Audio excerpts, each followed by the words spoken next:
Baik, shalom buat kita semua. Selamat pagi. Terima kasih buat semua saudara yang hari ini memberi waktu terbaik untuk menerima kebenaran firman Allah yang memerdekakan. Hari ini saudara, saya akan bicara satu tema, yaitu jadilah pembawa damai, bukan kerusuhan. Sekali lagi, topik kita ialah jadilah pembawa damai, bukan kerusuhan. Pembacaan yang saya pilih terambil dari Ibrani pasal 12 ayat 14 dan ayat 15 yang dengan jelas berbunyi demikian. Berusahalah hidup damai dengan semua orang dan kejarlah kekudusan, sebab tanpa kekudusan tidak seorang pun dapat melihat Tuhan. Jagalah supaya jangan ada seorang pun menjauhkan diri dari kasih karunia Allah, agar jangan tumbuh akar pahit yang menimbulkan kerusuhan dan yang mencemarkan banyak orang. Adapun tema yang saya angkat pagi ini, saudara-saudara, secara jujur terinspirasi dari Ibrani pasal 12 ayat 14. Ditambah lagi dengan bukan barang kebetulan kondisi bangsa dan negara kita, kota-kota di mana kita tinggal, provinsi di mana ada demo dan lain sebagainya. Saya merasa perlu bicara hal ini kepada siapapun yang sedang mendengarkan firman Allah. Sekali lagi, jadilah pembawa damai dan bukan pembawa kerusuhan. Saya pikir berurusan membawa damai, ini adalah tuntutan yang sangat jelas dalam kitab suci dari Tuhan kepada orang-orang Kristen, dari Tuhan kepada orang-orang percaya. Di mana kita berada, di mana kita tinggal, Alkitab berkata bahwa usahakanlah kesejahteraan kota di mana engkau kami buang, atau engkau dibuang oleh Tuhan. Itu Tuhan sampaikan kepada bangsa Yehuda ketika dalam zaman pelayanan Yeremia, mereka akan dibuang ke Babel kurang lebih 70 tahun. Dan Tuhan mau bahwa selama mereka ada di sana, mereka harus berdampak, mereka harus menjadi garam dan terang dunia, mereka harus mengusahakan damai sejahtera bagi negeri di mana mereka dibuang. Maka saya berpikir kalau dibandingkan dengan Israel atau Yehuda yang dibuang ke Babel lalu dituntut minta untuk membawa damai, maka lebih lagi bagi Anda dan saya, orang Kristen di Indonesia atau orang Kristen dimanapun Anda berada, jadilah pembawa-pembawa damai, bukan pembawa kerusuhan. Ya, saudara yang diberkati oleh Tuhan Yesus Kristus, dari ayat 14 dan ayat 15 Ibrani pasal 12 ini secara eksplisit memang ada perintah untuk membawa damai dan bukannya membawa kerusuhan. Saudara yang diberkati oleh Tuhan Yesus Kristus, kita akan membahas ayat per ayat dari dua ayat ini, saudara. Dikatakan berusahalah hidup damai. Ya, ayat ini senada dengan Matius pasal 5 ayatnya yang ke-9, di mana Tuhan berkata, berbahagialah orang yang membawa damai, karena mereka akan disebut anak-anak Allah. Di dalam Roma pasal 12 ayatnya yang ke-18, Paulus berkata, sedapat-dapatnya kalau hal itu bergantung kepadamu, hiduplah dalam perdamaian dengan semua orang. Itu adalah tuntutan Tuhan, tuntutan firman Allah kepada semua orang percaya dimanapun Anda berada. Ya, sejauh firman Allah ini bisa didengar, video ini bisa dilihat, suara saya bisa didengar, Tuhan ingatkan ini supaya kita tidak boleh lupa, saudara-saudara. Ya, adapun tuntutan membawa damai ini, karena memang seperti yang saya sampaikan berkali-kali, agama Kristen adalah agama yang mengajarkan tentang Kristen bukan hanya diselamatkan, tapi Kristen itu adalah agama perang, saudara-saudara. Perang yang dimaksud bukan perang seperti kita angkat senjata, tentara, polisi, atau seperti sejarah perjuangan bangsa kita di mana kita angkat senjata, bambu runcing dan lain sebagainya, lalu berperang melawan penjajah. Tapi peperangan kita yang paling dahsyat, firman Allah menjelaskan di dalam surat Efesus pasalnya yang ke-6, mulai ayatnya yang ke-10, dengan jelas di sana Rasul Paulus mengingatkan orang Kristen supaya tidak menjadi Kristen santai. Perhatikan, Efesus 6 mulai ayat 10 dikatakan, akhirnya hendaklah kamu kuat di dalam Tuhan, di dalam kekuatan kuasa-Nya. Kenakanlah seluruh perlengkapan senjata Allah, supaya kamu dapat bertahan melawan tipu muslihat iblis.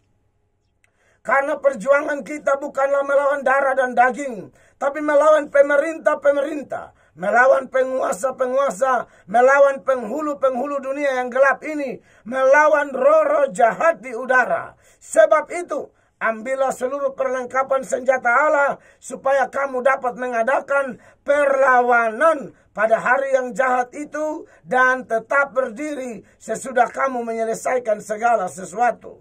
Saudara, perintahnya jelas bahwa orang Kristen harus melakukan perang, dan peperangan kita bukan melawan darah dan daging.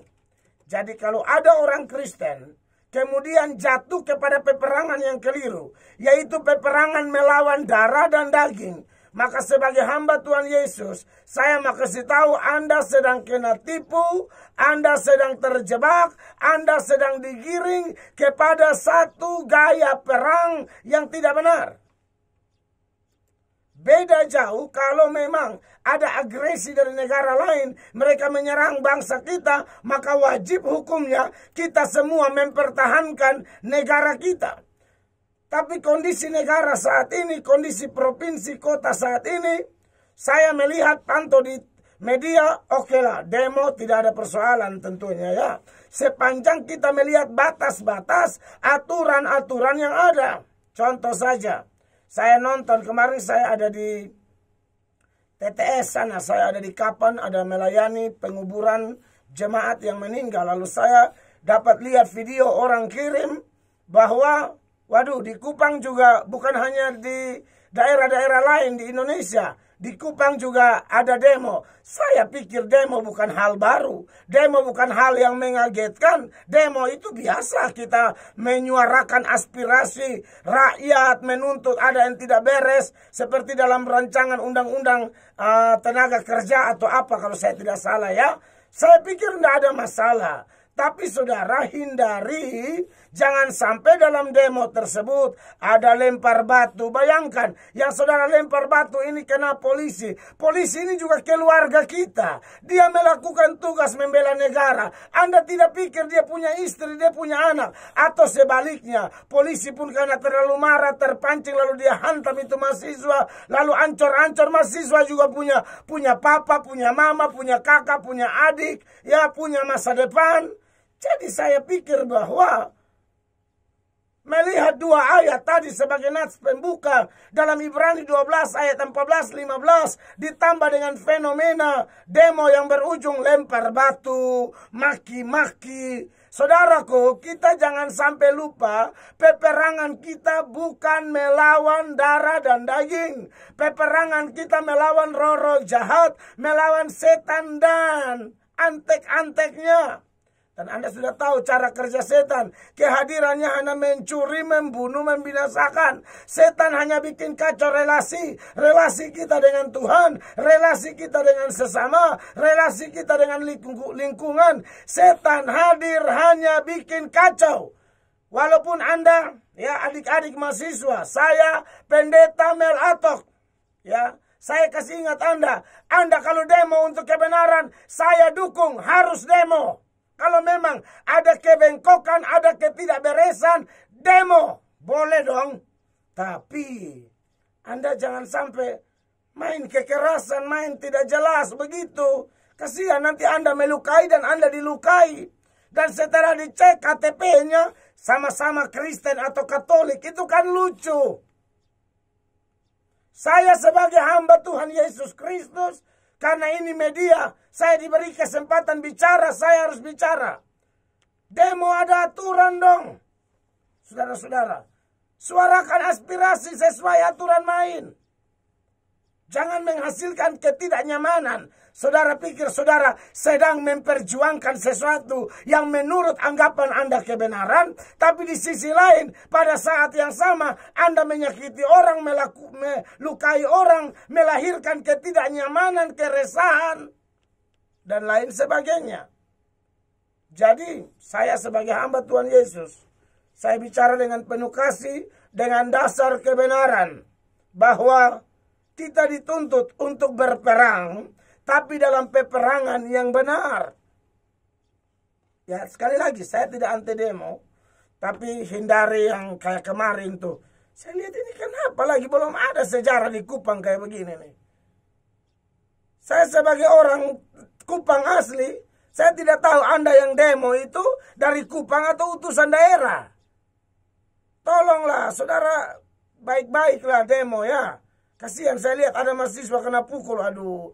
Karena memang ada lempar batu dahulu atau ada yang lain, saya tidak ngerti. Tolong supaya semua, dulu demo-demo baik-baik semua di Kupang. Saudara jalan bikin macet jalan, sudahlah kita mengerti lah.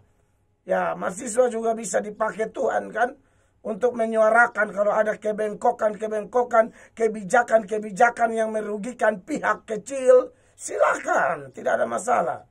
Tapi tak usah gaya seperti di daerah-daerah lain yang bikin hal-hal yang tidak benar.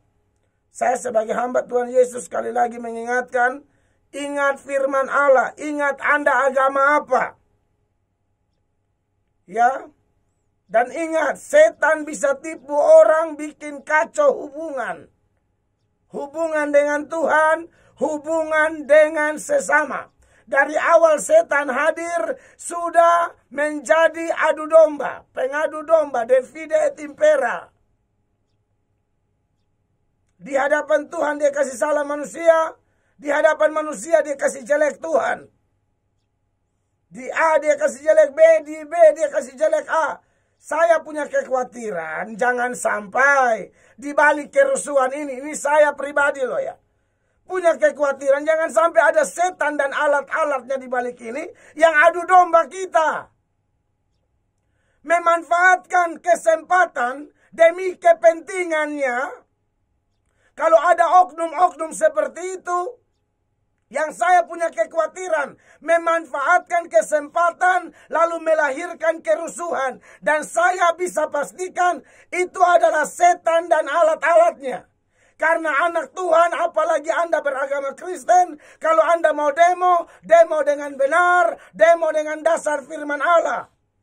Mau dasar undang-undang, dasar firman Allah, saya pikir tidak akan berbenturan.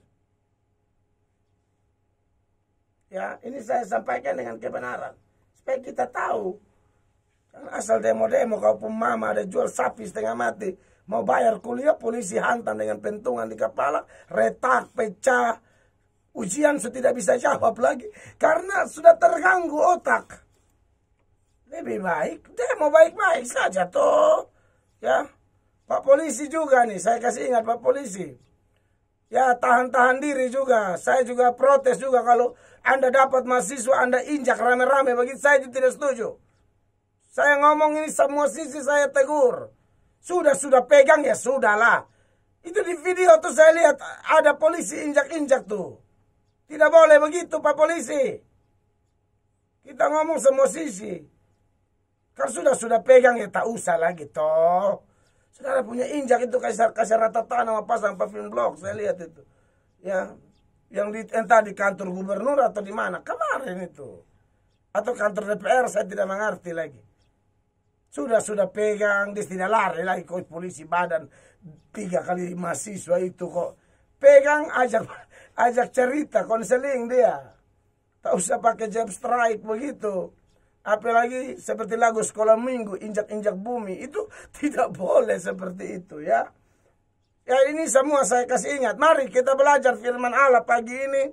Bahwa Tuhan sendiri minta supaya kita bawa damai, termasuk yang di DPR, mau di DPR RI, DPR provinsi, DPR kota. Kalau bikin kebijakan, pikir-pikir dampaknya. Jangan sampai yang kayak sekarang sedang terjadi ini. Jadi semua pihak kami sebagai hamba Tuhan Yesus kami ingatkan. Supaya saudara khususnya yang latar belakang Kristen Katolik, yang percaya Tuhan Yesus, tolonglah jangan bikin yang aneh-aneh ya. Supaya kita punya kesaksian di bangsa ini tetap nyata. Orang tidak kenal Tuhan Yesus bikin begitu, kita yang pakai salib juga bikin begitu. Ada-ada saja. Anda kecolongan tuh, kebablasan tuh. Tidak sesuai firman. Ya. Lalu mungkin Anda mendengar saya dan berkata, apa kayak tahu-tahu. Saya tahu, masa saya tidak tahu. Saya warga negara sekaligus warga gereja. Dua hal itu tidak bisa lepas dari kita. Kalau Anda mengaku warga negara, Anda cek agamamu. Anda juga warga gereja. Jadi kalau bikin apa-apa, jangan bertentangan dengan negara, juga jangan bertentangan dengan firman Allah. Bukan hanya mau bela negara, tidak peduli firman Allah. Atau sebaliknya, jangan mau bela firman Allah, tidak peduli negara, juga salah. Jadi dua-duanya harus jalan beriringan. Selaras. Ya, kekasih Tuhan ini perlu saya ingatkan. Saya lihat kemarin saya sebagai warga negara Indonesia, sebagai orang NTT, orang Kupang, saya pikir ini sudah tidak benar lagi. Jadi tolong ya, tahan diri saudara-saudara yang diberkati oleh Tuhan Yesus Kristus. Dan mari kita lihat pesan Tuhan di dalam Ibrani 12 ayat 14-15. Berusahalah hidup damai. Ya, kata berusahalah berarti memang untuk hidup damai itu tidak mudah. Apalagi kalau saudara anggap suara saudara tidak didengar. Nah itu kadang-kadang susah. Tetapi tetap berusaha. Orang yang mau hidup damai tentu punya satu sikap, yaitu pengendalian diri. Kemarin saya undang seorang murtadin berkhotbah dan dia berkata bahwa yang paling susah itu mengalahkan diri sendiri. Ya. Jadi orang menguasai diri, bahkan Amsal bilang dia seperti seorang pahlawan yang dapat menguasai satu kota.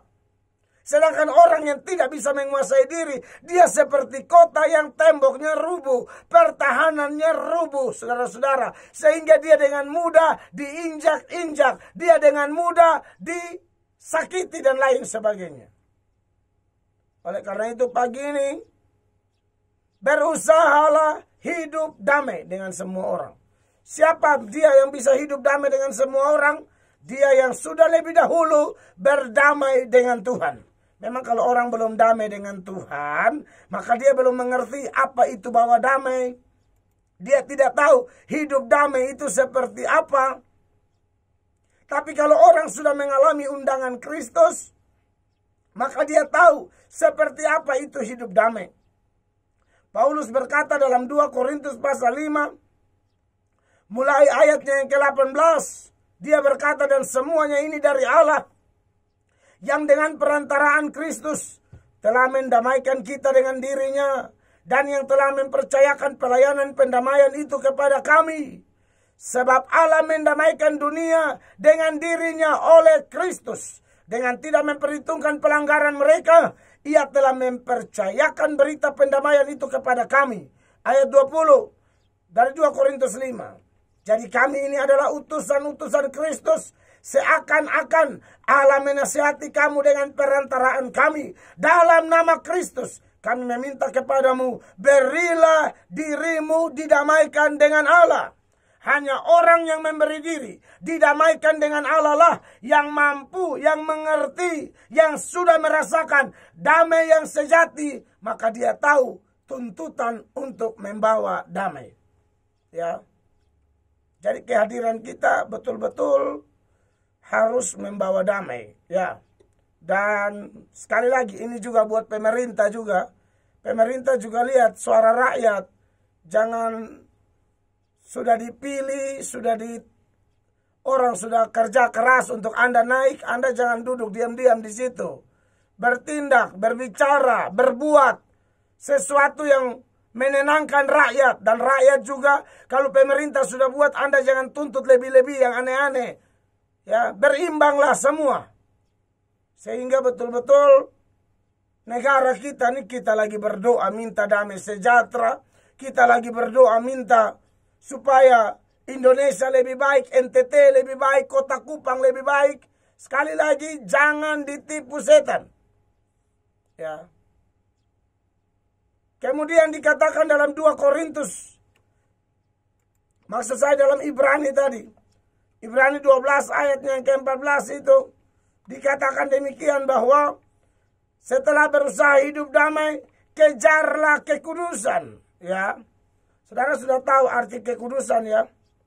Dan ini memang tujuan Kristus datang ke dunia, selain membawa damai, menguduskan umatnya. Memisahkan umatnya dari dunia dan diperuntukkan bagi kemuliaannya. Jadi orang kalau sudah dipisahkan dari gaya hidup dunia, ini paketnya jelas ya. Antara membawa damai dan juga harus mengejar kekudusan. Berdua-duanya usaha. Usaha bawa damai, kejar kekudusan. Kejar kekudusan artinya, kejarlah, berusahalah, memeriksa diri masing-masing dan bergerak menarik diri semakin jauh dari sistem yang jahat, sistem dunia yang kotor, yang ditunggangi oleh setan, yang seringkali membuat orang bukannya mendapatkan berkat, tapi mendapatkan malapetaka. Sebab firman Allah berkata dengan jelas dalam Yakobus pasal 4 ayat 4, "Hai kamu yang tidak setia, tidak tahukah kamu bahwa persahabatan dengan dunia adalah permusuhan dengan Allah? Jadi jika seseorang mau bersahabat dengan dunia, dia menjadikan dirinya musuh Allah." Kalau Anda terjebak dengan sistem dunia ini, di mana balas jahat dengan jahat, balas darah dengan darah, balas melukai dengan melukai, Anda sedang terjebak dengan sistem yang dikuasai oleh setan. Makanya ayat ini berkata, bagi Anda dan saya yang dituntut untuk membawa damai, kita bukan hanya bawa damai, tapi kita harus kejar kekudusan. Kita harus hidup berbeda dengan sistem dunia, di mana selalu dendam. Ya. Dan kenapa orang tidak mengalami 2 hal itu? Ayat 15 mengatakan, jagalah supaya jangan ada seorang pun menjauhkan diri dari kasih karunia. Ya.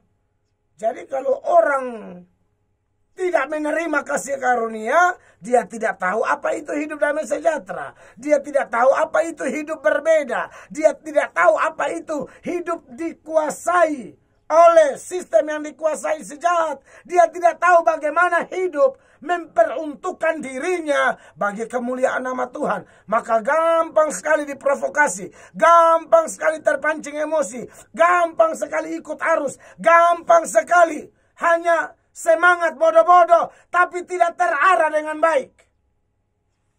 Kalau mau semangat, tapi jangan semangat yang melukai orang. Semangat yang bawa hasil.